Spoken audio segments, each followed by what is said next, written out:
Good afternoon. Welcome to OptionsTender. It's Tuesday, April 15th, 2025. I'm extremely limited on time, so I'm going to zoom through SPX and SPY.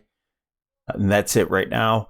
Just to get the gist across, I think we're going down to lower levels, testing the lows. We'll see what happens next. But I want to give you a little scenario on kind of the double top action that we have going on right now. And this is very similar to the type of price action that we have here. Notice the downtrend sort of looks like we break out from there. We have a double top with just a little bit of a lower high at this point. Bear flag, and we continue lower. I don't know if that low will happen in this this example, but I just want to give you that side-by-side look at that just to see what I'm looking at this point. Here's our high there. We have slightly lower high at this point, a flag. You can draw it with the bottom going along here as a wedge. It could be a channel as well if you go with the two lows here, but we haven't touched that that channel if you draw it like that. And there's that downtrend line that it looks like we're breaking out from, but really is not the correct area. So at this point, I think we're going to be testing lows.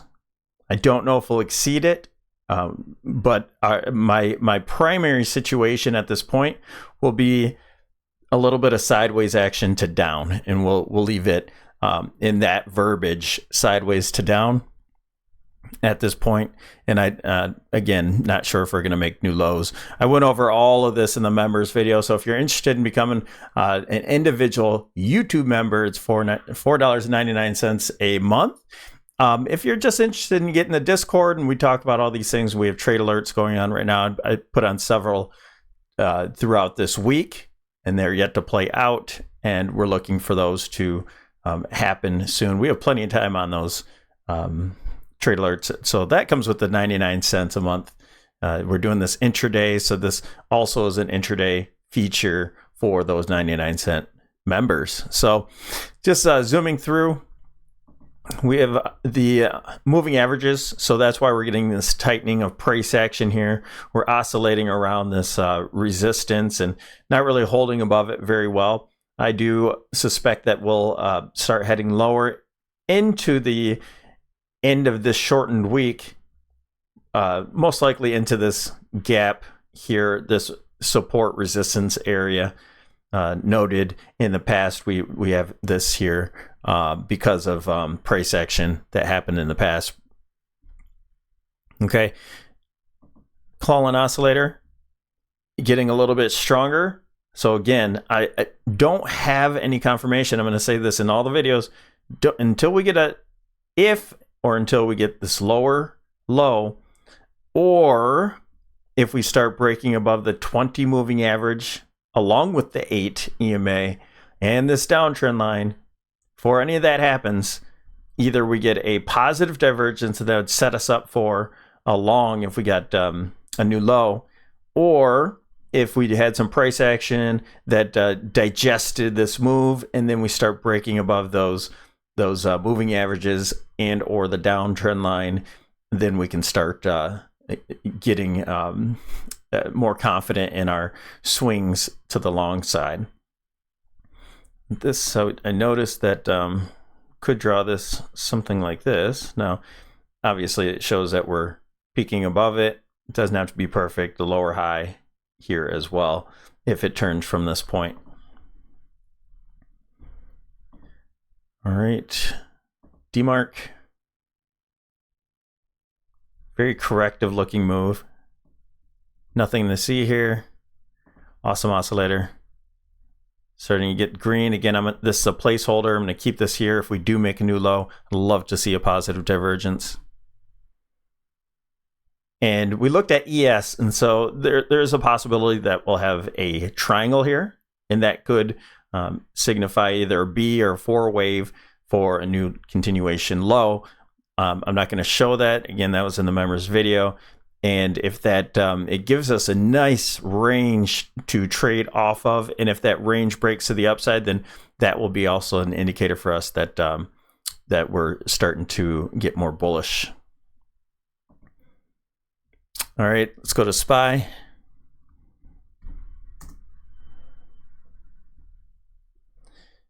We have, I already showed the volume shelf, oscillator, the Bollinger. That you can see that in yesterday's video.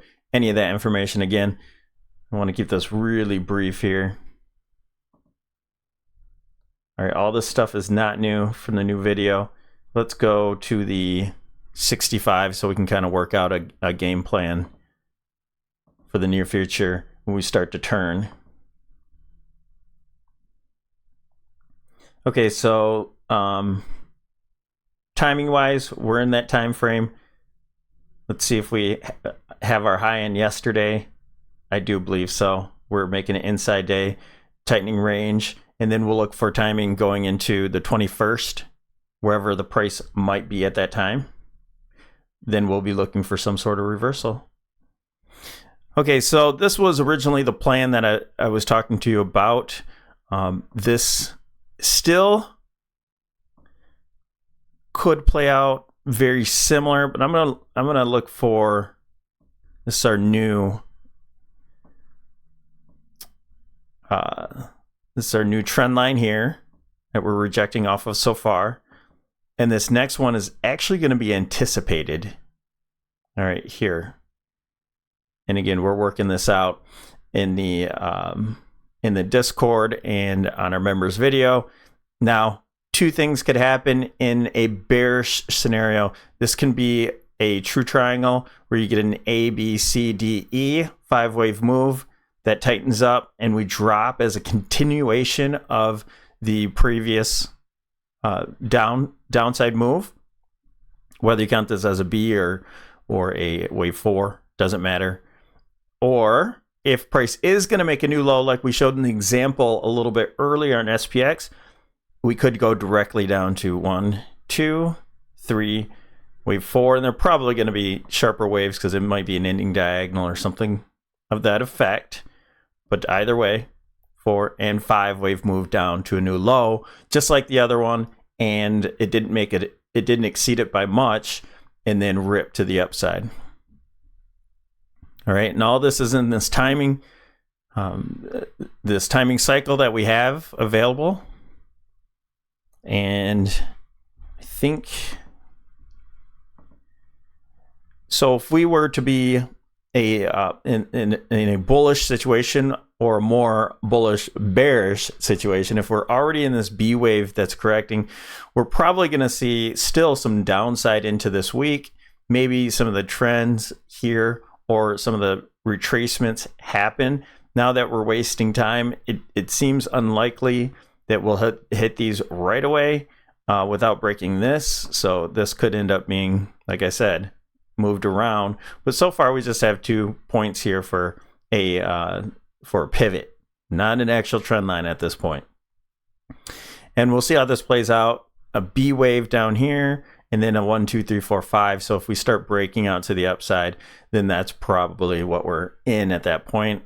I'm leaning more towards that bearish scenario, and I'll map out another for you tomorrow. I'll make another board here that has the triangle in it. So then we'll show you that.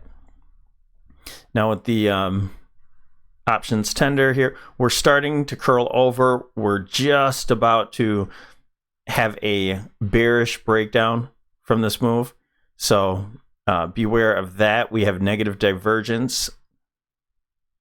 Nope, we do not. We do not have negative divergence because we didn't make a new high. We just have lower highs at this point. Starting to get weaker. Slow soak setting lower, and we're about to get a bear cross.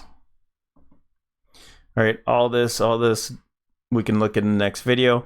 I just really want to share that game plan with you. This would be an alternate scenario for me in the near future. I do believe that we're giving signals of some sort of triangle forming here, and I think it will look very similar to this. Now, if we get a new low first before any 5-wave triangle, that's fine. It doesn't matter. We're looking for sideways to lower. All right, let me get this video out to you. One more thing real quick here with the VIX. Again, it's just back testing. It's back testing the breakout. So we're at a low of the VIX. So we did go long UVIXY, and we're forming a bullish falling wedge, starting to break out from that wedge. We'll see what happens tomorrow. It looks like this could happen as soon as tomorrow. If price wants to, we're at support as well. All right. Thanks for watching. Don't forget to like and subscribe, and we'll see you tomorrow.